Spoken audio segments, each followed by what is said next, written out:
最近豪雨啊，很惨啊。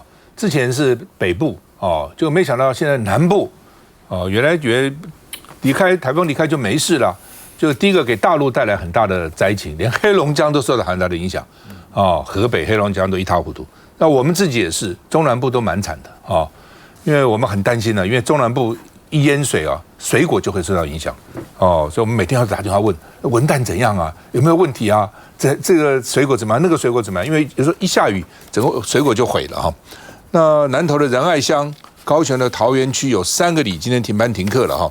而且呢也有罹难者啊，一个庐山饭店泡水到2层楼的高啊。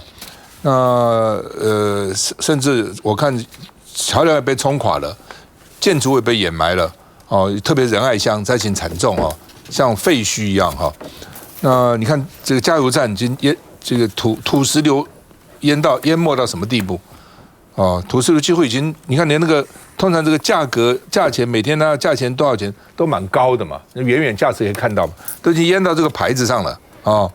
那说这个加油站也是第4次被淹没了哦。我今天看那个电视新闻，还有那个养蜜蜂的，所有的蜜蜂它都被冲走了哦，很惨啊，损失几百万哈。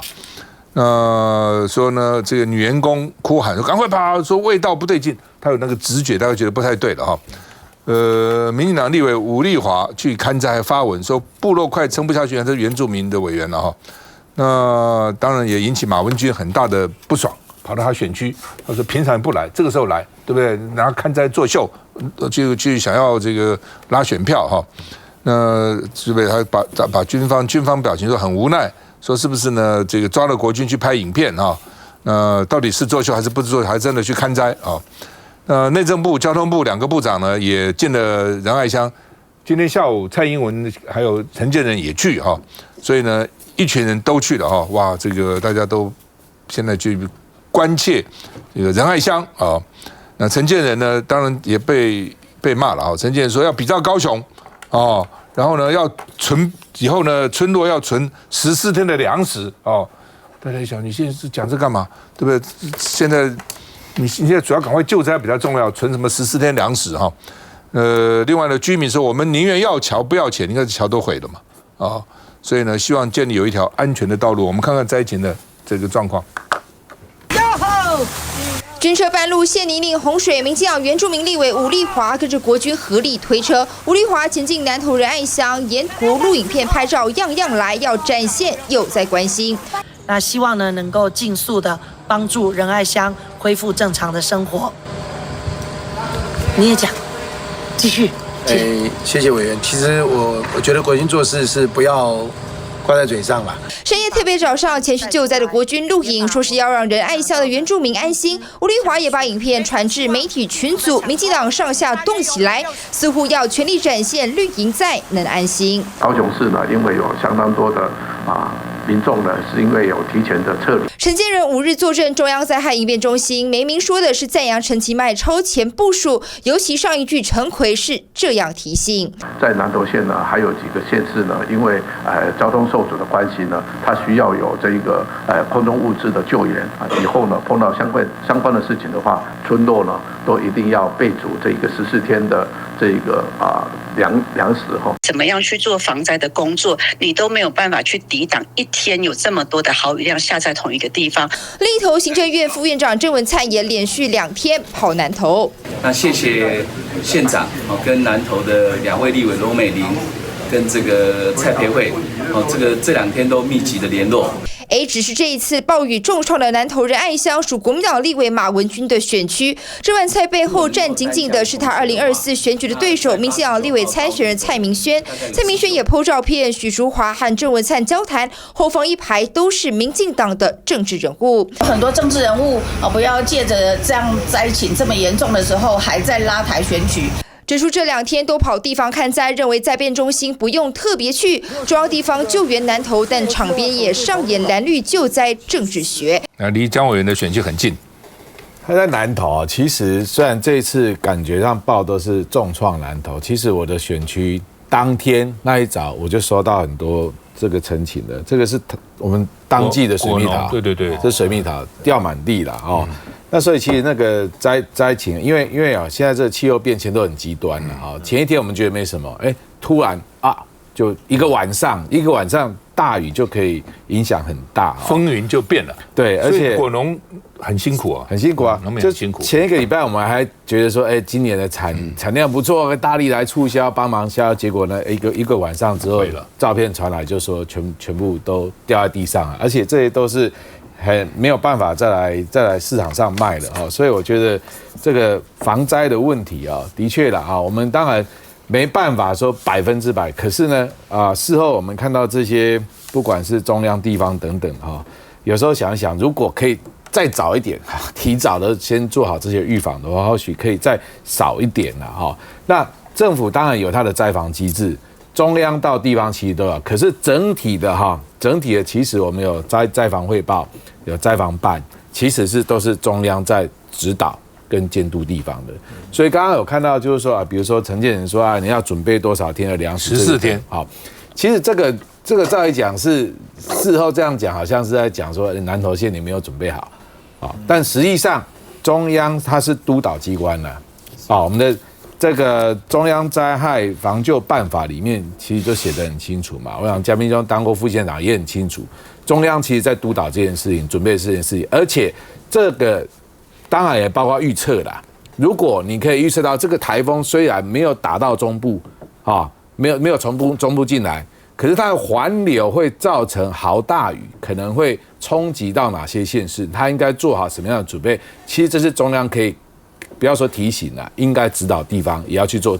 那地方当然自己也要去做，可是如果提早把这些东西都先准备，然后进驻，那我觉得搞不好时间上就可以缩短，抢救的时间这些等等就可以缩短，也就避免掉刚刚我们看到这些画面。嘉宾，我想10多年来，屏东从莫拉克风灾得到的教训，我想呢，这个还是弥足珍贵。我还是要强调一点，受灾是无奈，检讨不是针对受灾，但是救灾是应该。那么不管是去做事情，但是呢，也不用过多去讨论是不是作秀。那我们来谈几个问题好了。首先，粮食储备，其实在莫拉克风灾之后，我们社会也多少去经历一些。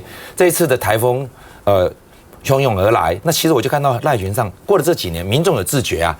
有人说铁皮屋的业者在提醒这几年7、8年没有台风那些铁皮屋生锈久了，可能这一次呢会刮得很厉害。民间这样的自觉不是坏事，但我们要问一下，难免安逸久了，还是有些螺丝松了。举例来讲，那时候我记得我们在屏东有些部落，那时候我们要送直升机去送油送粮送水还有重要的是送药品，因为卫生室里面的药品保存因为没有电，所以呢冰箱没有电，它就会坏掉所以这几年来，其实从灾防办以来，我们地方也建制了层层节制，乡公所、县政府要去督导，县政府的作为中央督导。那刚刚讲的姜伟讲的那个气象资讯的分享，其实在那个莫拉克那个的确我们还有仰仗，9月的时候更严重，有一些我们连卫星空照图地方没有办法掌握。但是这几年来，地方政府都建立了跟气象公司的一些合作。以屏东县府来讲，过去早在10年前我们就签约了。我们其实在当地的气象为气候的掌握上呢，我们不输中央气象局。那重点在于地方这种有没有及时因应。那至于说部落这个地方很容易变成什么？很容易变成孤岛啦，孤岛效应。我们也讨论很久啦，10几年前我们在谈孤岛效应呢，该备的油、该备的粮有没有准备？但是有时候时间一拖久，安逸久了，久没有灾就疏于检查。我觉得从事后来讲，现在救灾最要紧。但是呢，未来我们还是要落实平时过去防灾所建立起来的 SOP， 还是要逐步的来自我提醒来要求。来做副市长刘永平。其实这个防灾的问题，除了说政府的法规，还有资讯的科技的进步跟地方政府的分享等等，我觉得有一个是民众心态的改变，就是说民众他必须要自我警觉，跟他有要高度的配合，尤其是说这种山上的部落，因为我们光看这个土石流的问题，你有的时候降雨量你可能还能预测，可是还能预测都不够精准。可是它那个土石流会在哪一个地方进行松动？你除非有很大规模的这个监测。那之前马英九执政时代，李鸿源还在做内政部长的时候呢，他其实做过一个全台湾的那个敏感地区的那个全面性的土质的那个敏感的这样的一个监测系统。那这个监测系统呢，每一年因为这种大型的预算只有中央才能够支应，那每一年我们中央的预算有没有去 update， 有没有去把它这个更新？那以及呢，我们有没有定出来说多久呢？一定又要全面性的再侦测一个？因为以南投县这次譬如说部落受灾很严重，而且它有一个那个加油站呢4度遭土石泥流的淹没，那就表示说那个地方其实是很脆弱的地方。那这个脆弱性的程度到有没有相关的资讯到南投县政府自己有所掌握，以及南投县的预算能不能支应它每一年都做这种土质的更新跟这个雨量的这种变化？我觉得中央在这个部分要多努力一些，而不是事后才来谈救济方案。好不好？这个许淑华县长也说了，他说你再怎么样去做预防你都没有办法抵挡这次的水灾，一天都抵挡不了。他有这么多的豪雨下在同一个地方，这么大的雨量，它其实很难抵挡的有时候天灾这个真的是料想不到，尤其现在气候变得这个非常的就剧烈了就是非常极端这种暴烈的气候真的很麻烦。休息一下，等会儿。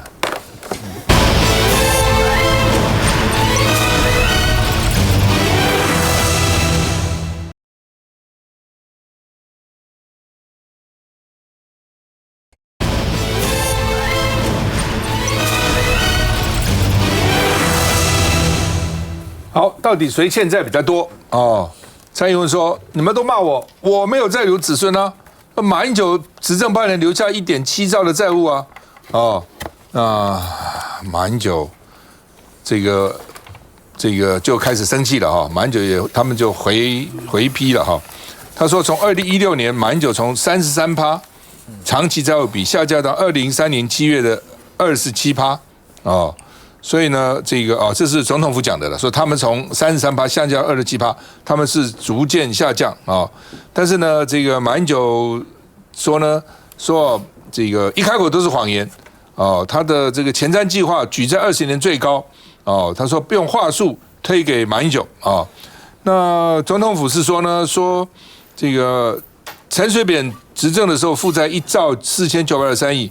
马英九1兆7344亿，蔡英文呢只有4350亿，那少很多，到底怎么回事到底怎么回事？他全部搞特别。好，那国民党就说呢乱讲说李登辉的时候呢负债1兆3700亿，陈水扁呢到了3兆8000亿，马英九5兆2000亿，蔡英文到了6兆6000亿怎么叫做这个什么越来越少呢？明明是越来越多所以侯友宜也骂说蔡政府再留曾孙，不只是子孙，再留曾孙把特别预算常态化而且呢撒钱收买人心，所以呢再留子孙。那总统府说我们数字会说话，吕秀莲说抓数目字误导民众不好就是用数字来骗人是不好的。来，以进。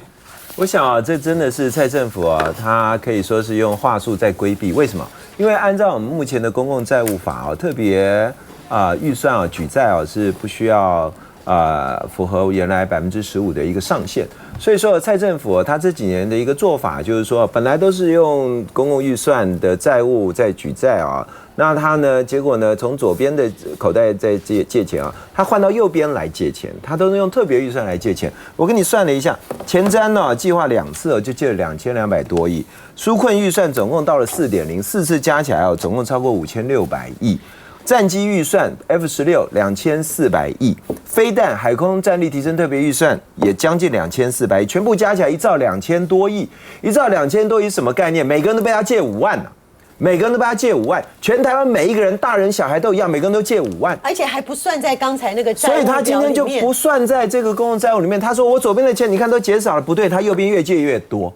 所以说今天我说你是史上最会借钱的政府，当时苏贞昌当院长的时候，我就批他，我说你是史上最会借钱的政府。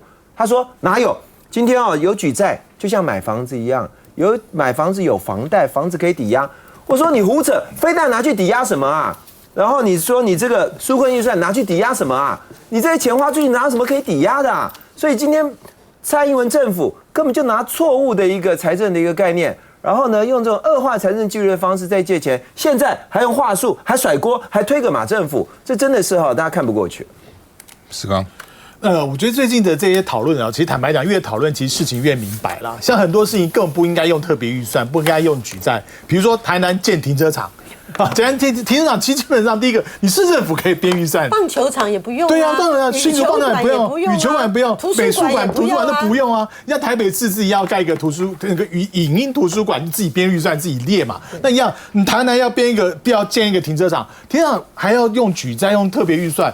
但我觉得好像也没这个必要性啊。你就说这样讲 F-16V 的战机 ，OK， 你签约签下去，坦白说，我每年都可以去编那预算嘛，没有一个立法委员会挡说你这F-16今年编了，明年不给你编嘛。你们更何况你每年交机这个是有限度，不可能一年交100架，也是一年1个月2、3架这样交嘛。所以你买这些战机为什么要编特别预算？其实也很多黑人问号，因为很多的都是今年性可以经年累月把它编上去的。所以你看这几年，我觉得蔡政府不知道是因为自己的政治操作的方便、行政的方便，或是大内宣的方便，就把很多应该在平常就编列的预算，通通编列到特别预算去。那这样累积起来，当然这个债务是增加。所以你自己债务增加不检讨，还去推给马英九，我就觉得这蛮无聊。还讲到前任跟前任。他是不小心把这个前任这个陈水扁也加进去了，怪不得吕秀莲不平之名啊。来嘉宾，来，我觉得大家问题要讲清楚哦。政府的债务在成长，这不争的事实。每一任的总统他的债务都在增加，但是它增加的额度，在陈总统时期是增加了1兆4000多亿，他比前面一任交给他8年增加这么多。马总统的时候是增加了1兆7000多亿。蔡总统这7年多来是增加了4300多亿，债务总数有没有增加？有，增加的幅度多少？特别预算好，再来第二个，刚刚讲的没错了，特别预算要不要列入这些长期债务？它只有没有列入受到15%的举债限制，但是债务就是债务，不可能特别预算没有财源规划，我们立法院让它通过。如果说今天哪位委员说我们的特别预算它的财务规划我们是没有要求的，那是大错特错了。任何的图章怎么没有要求？请问我们在野党有提出说特别预算是不是大家审过的？里面有没有报告说要财源规划？一定有，这是第二个。第三个，那到底怎么样呢？我们看到这里是历年的负债比哈，负债比就是占我们的总预算的比例，现在是27%，没有错啊。刚刚已经说了没有错啊。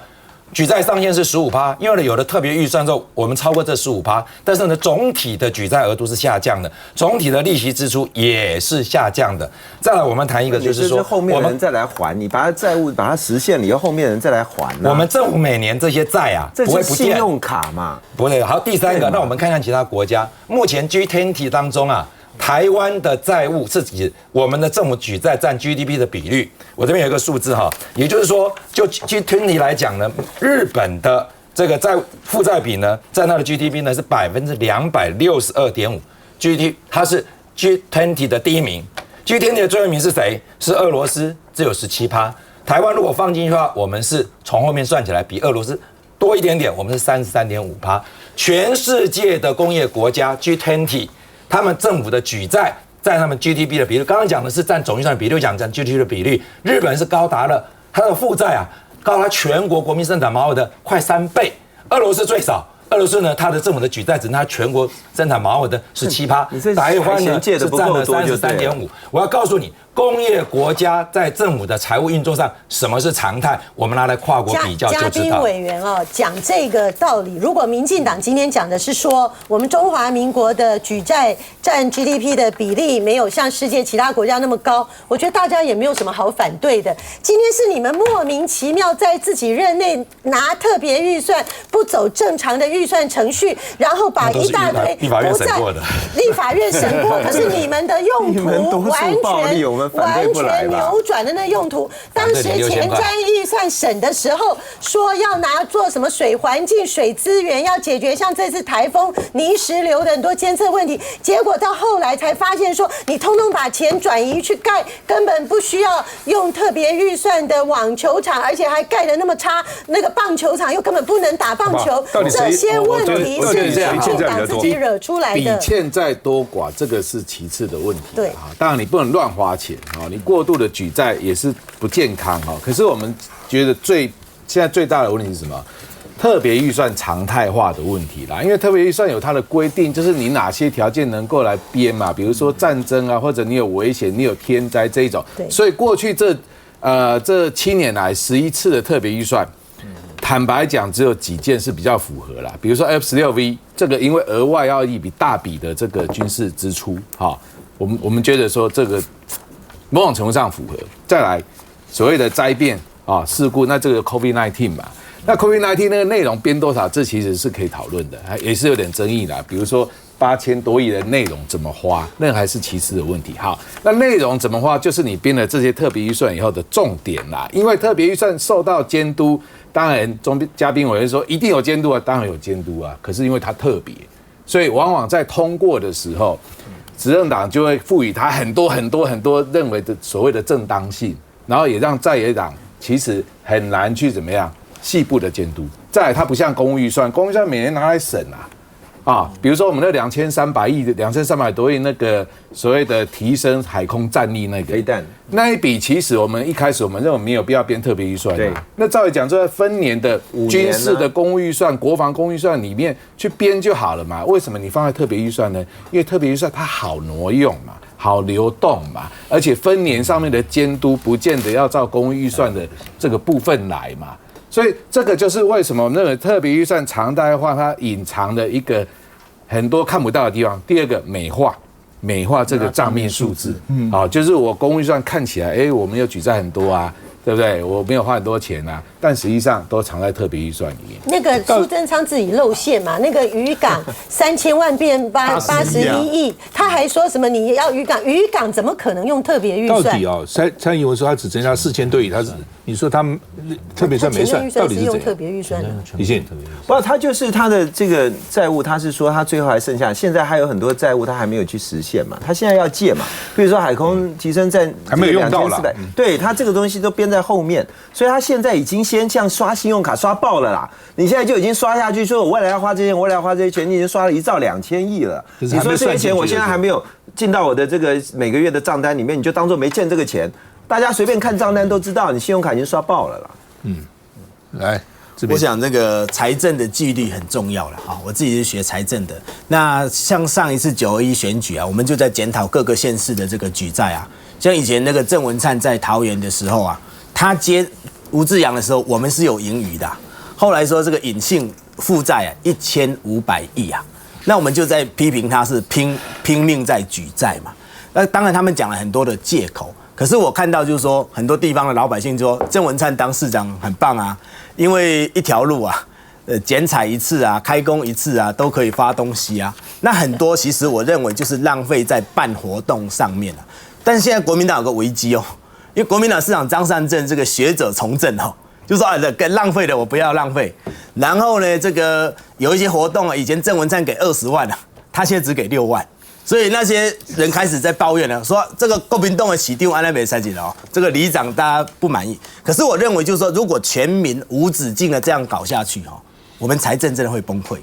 但是民进党以前我学财政的时候啊，他们有一个美国回来的部长，他说其实台湾不要怕那个会破产啊，他说我们台铁哦很大一条路哦，那个土地可以拿来变现，还有很多。那我认为就是说。提到这个再留子孙啊，跟再留曾孙的问题，就是说，我也很好奇啊。以前那个民进党在反对国民党的时候啊，他们可以瘫痪议事规则，可以跟你干到底啊。那为什么现在国民党的委员没有办法瘫痪议事，没有办法站到底？来，世刚，这个有的时候是这个，我觉得特别预算最坏的地方是什么？他就夹着一个。好像说你不去过这件事情，然后呢，在野党在野党这些立委，这个强力监督的人呢，就会受到很多额外的网军攻击啊，就说江委员你怎么不顾我们大家民生？江委员怎么不管我们疫后做振兴？江委员就不管那个疫苗怎么不花这个钱买？我觉得那是最坏的政治操作。你本来每一笔预算，不管是特别预算也好，或者经常门的预算也好，本来就应该按照程序该审则审，然后该过就过。